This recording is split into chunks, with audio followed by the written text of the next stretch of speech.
एक समय की बात है, एक बुढ़िया माँ थी जो बहुत गरीब और अंधी थी। उनके एक बेटा और बहू थे। वह रोज पूरे मन से भगवान गणेश की पूजा किया करती थी।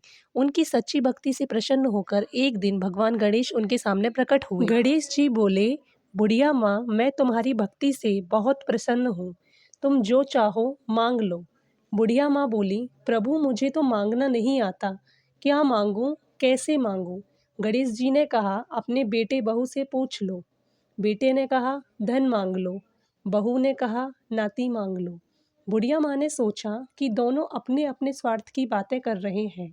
तब उन्होंने पड़ोसिनों से सलाह ली। पड़ोसिनों ने कहा, बुढ़िया तू आंखों की रोशनी मांग ले ताकि बाकी जीवन आराम से कटे।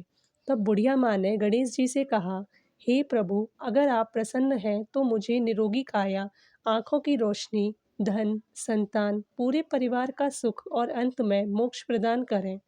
यह सुनकर गणेश जी मुस्कुराए और बोले, बुढ़िया माँ, तुमने तो मुझे ठग लिया, लेकिन मैंने वचन दिया है, इसलिए तुम्हें सब कुछ मिलेगा। इतना कहकर गणेश जी अंतर्धान हो गए।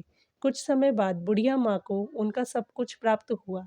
इस कथा से यह सीख मिलती है कि सच्ची भक्ति से भगवान सब कुछ प्रदान करते हैं। यह कथा भगवान गणेश और उनके भाई भगवान कार्तिकेय से जुड़ी है। एक बार भगवान शिव और माता पार्वती ने अपने दोनों पुत्रों से कहा, जो पृथ्वी की 3 बार परिक्रमा करके पहले आएगा, वही विजेता होगा।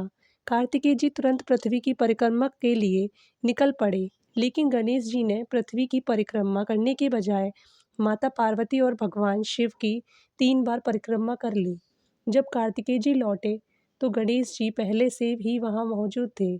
गणेश जी ने कहा, मेरे लिए माता पिता ही पूरी सृष्टि है, उनसे बड़ा कुछ भी नहीं।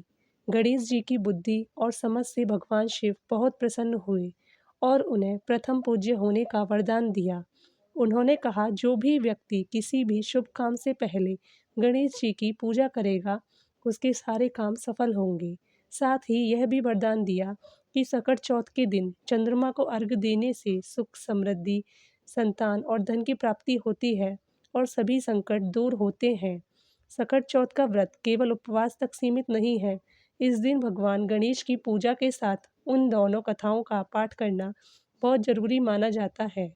कहा जाता है कि कथा सुनने से व्रत पूर्ण होता है और गणपति बप्पा की विशेष कृपा प्राप्त होती है। ओम गणेशाय नमः।